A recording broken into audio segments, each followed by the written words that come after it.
Hello, my name is Mike. This is a bike. This is a bike I affectionately call the Inferno. It's painted Victory Sunset Red, which I think is an appropriate color for a bike like this. But that bike is actually a compilation of a lot of leftover parts from other projects. I bought it originally, it was just a roller, it was just a frame, and the bike had actually caught fire, and the guy I got it from took all the good parts off it and sold it, and then sold me the frame. So I went through and I cleaned up the frame really good, repainted the areas that needed repainting, and then went through all these leftover parts I had. I did have to buy a few parts, but I had essentially everything I needed to construct a bike. Now in doing so, I did a couple of little custom things. I used different foot pegs, and I modified the rear fender, and I actually mounted the taillight upside down just to give it a different look. So anyway, this is the Inferno, and this is the bike that we're going to be swapping engines out of, because I need the engine out of Inferno to put in a jackpot frame due to the length of the output shaft. In the last episode of Inferno, you saw me purchase a cheap engine on eBay and disassemble it and go through it and try to figure out what their complaint was with the transmission. We never did see a problem with anything. So you may find that there is a problem, but there sure was nothing inside that case. We're going to go ahead and finish putting that engine together. I didn't have the gaskets. The gaskets have since then arrived, and we're going to go ahead, reassemble it.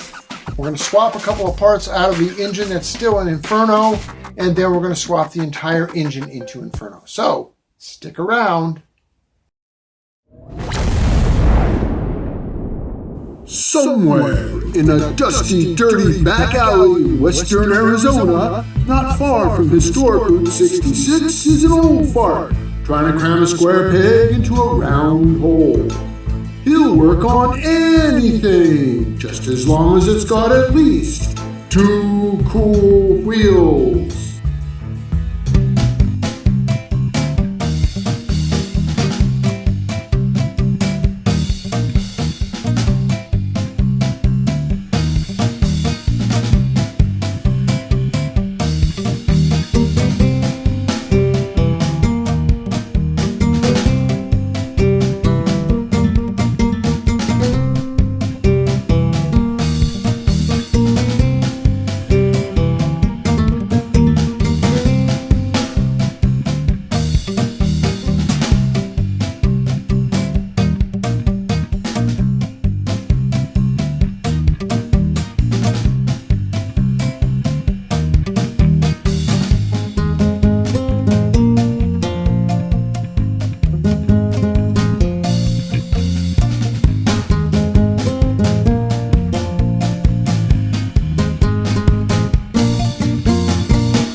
got this engine, it was missing this side cover over here.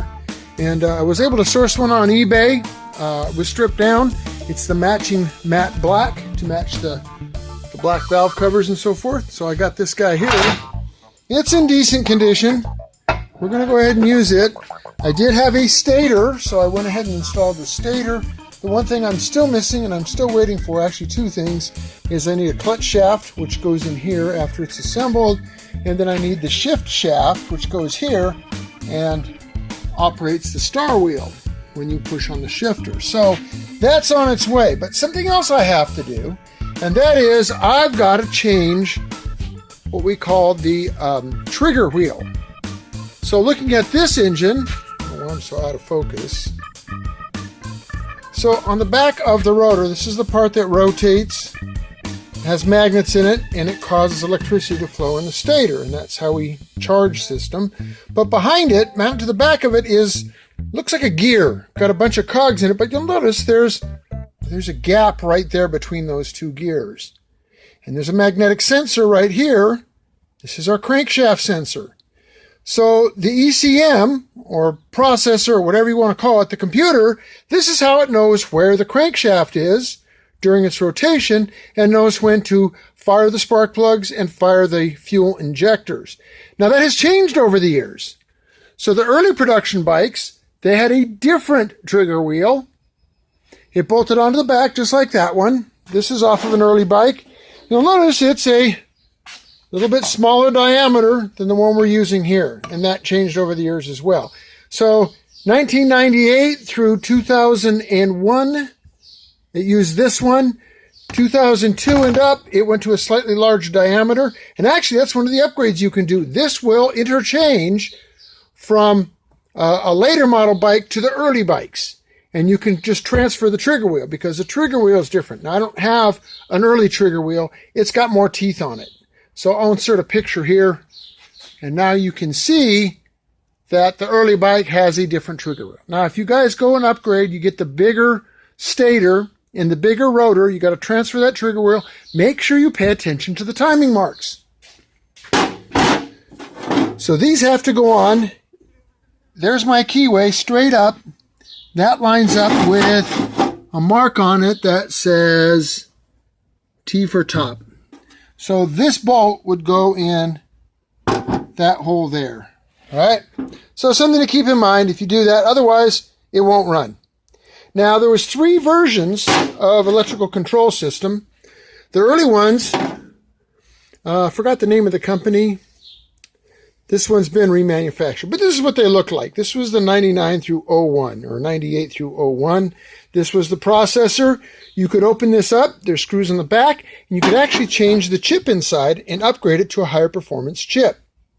Then they changed. They went to Visteon. They got a contract with a company called Visteon, and that was the 2002 through 2007 models. They used this system. The plug looks the same, but like I said before, it's going to get an entirely different signal because it uses this trigger wheel instead of the one with more cogs on it. Then they changed it once again in 2008. In 2008, they went to this system here. Again, it's Visteon, but it's got more pins. This is a different computer. 08 and later, and instead of having a trigger wheel on the rotor, they relocated it to the other side, to the side with the timing chain. And you guys probably saw that when I did that trike, but the easy way to tell is right down here I have a cable coming out of my timing cover. Okay, that cable doesn't exist on anything prior to 2008. So 3 different systems. We can do a little bit of mixing and matching when it comes to upgrading our charging system by putting a larger rotor and a larger stator. We just got to make sure we transfer that trigger wheel. Now, the situation I've got is, well, this bike is a 2000 model year bike. When I built this bike, I built it from basically a lot of spare parts I had laying around. And so the computer in that is the early one. It's got the other trigger wheel, the one I don't have a sample of. If I'm going to put this engine in my jackpot, it's going to need the later model trigger wheel. It's going to need this one. So before I can button this engine up, I've got to tear into this engine. And I've got to get that trigger wheel out of it, because that trigger wheel is going to go on this engine with the early computer system. And then that one will get this trigger wheel, which is compatible with this computer system. Everybody confused yet? You're not. I'm trying. I could just go ahead and put it up on my lifting device and pull the cover off. And it's a little more comfortable that way, but it's also messier that way. I've still got a lot of oil in this engine. This has just recently been gone through, so the oil's still clean. I don't want to lose any oil. And a lot of times we try to make repairs on the side of the road. So there's another method I'm going to use that's actually very helpful if you're on the side of the road. I'm going to put the bike on its side. And God willing, I'll be able to lift it back up when I'm done making my repairs.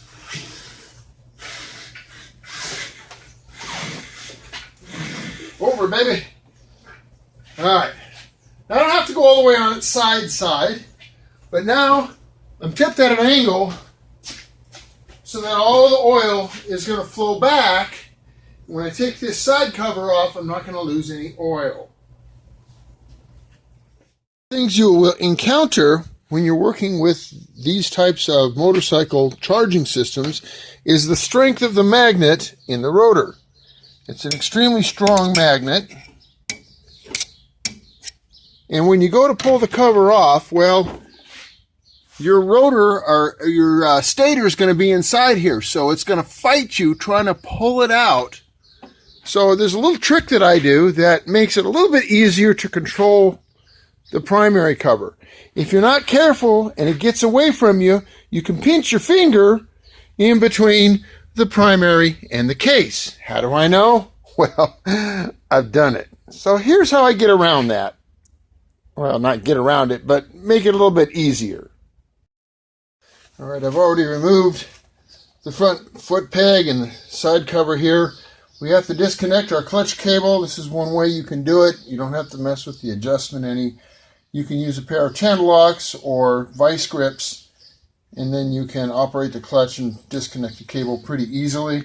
The reason you want to do that, of course, is when you take this cover off, it's much easier to put it back on if this shaft is not down engaged into the sector gear. To take this shaft out, I've got to pull this cover off, take a small bolt out, and then I can remove this shaft.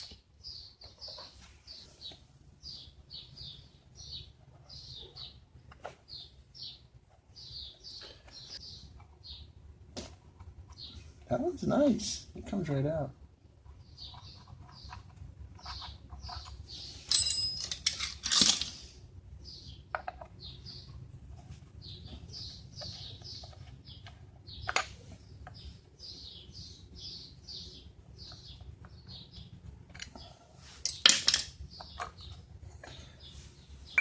This is the bolt you have to remove to slide this shaft out. Taking it off, you don't really have to do it, but when you go to put it back on, you're going to have a tough time getting this gear on the end of this shaft to line up with the gear on the rack on the clutch pack. So that's why we do this. All right. Now the other trick I wanted to show you that is extremely helpful is when you go to take my foot here, when you go to remove the cover, you're going to be fighting against those magnets. So, wrong socket. So, one way so that you can get a grip on this, it's shiny, smooth, slippery. You've probably got oil on your hands by then, and you really can't get a grip on it too good. So, what you can do is this. I take that front bolt out right there.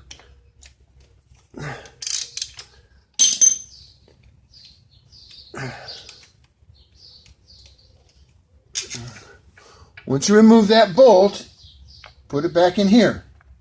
It's the same size hole, and it protrudes out, and it forms kind of a little bit of a handle, something to get a hold of. Up at that hole that I just pulled out, what I do then is I take either 8mm or 5/16 for those of you who don't really care. Those of you that are purists, well, you want to keep the bike metric. Obviously, if you're going to modify it, you're going to use metric threads. But then I just run it into the hole in the cover, and I tap it out, and I put threads in the cover. You don't have to go in real deep. Of course, if you go too far, you're going to hit the case. But once you put threads in there, you're going to want to take an air nozzle and blow that metal out before you go any further. So make sure you've got compressed air available. I've already done that on this one. That's why I didn't take much to put that in there. Then once you do that, you simply install an 8mm bolt, 8mm or 5/16, again, depending on what size you use. Where's my puller offer bolt? Here it is. I keep a bolt with my set of, special tools that I have. My bolt go. Here, you bastard. Just a bolt, you can get them anywhere. And you thread it into the threads you just cut in the cover, not in the case. And now, when I take the rest of the bolts out, it's going to be relatively easy for me to control this and get this off against the magnetic force.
Now you can see the difference in those trigger wheels I talked about. The earlier ones used the closer ratio.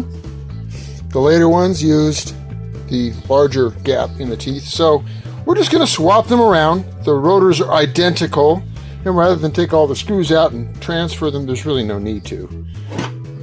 The rotor is exactly the same.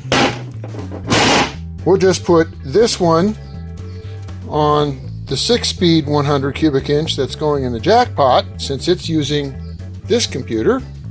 And since Inferno has already got this type of computer in it, we're going to use this trigger wheel with the engine we just put together.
I didn't mention when I was transferring those rotors, you could call it a flywheel rotor, is you do need a kind of a special tool, a little puller here.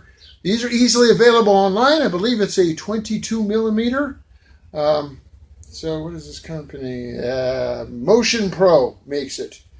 M20 by 1.5 right-hand thread. So they're not expensive. It's the only way you're going to get those flywheels off of there. So what you just saw me do is also the way you would go about upgrading your charging system if you have a 98 through 01. You would simply take that rotor off, transfer your trigger wheel to the new rotor, the larger diameter rotor, and you would install a larger stator in your cover before you put it all back together.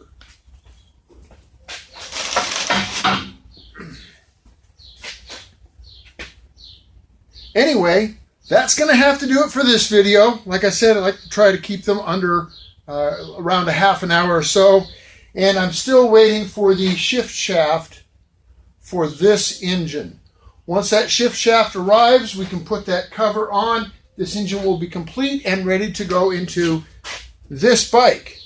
The floorboard I took off and the cover I took off and the cable I disconnected, we're just going to leave those off because, well, got to disconnect them anyway to take the engine out. So that'll be our next video, the engine swap. We'll see how that goes. So come back and please share and like and subscribe if you like what we're doing.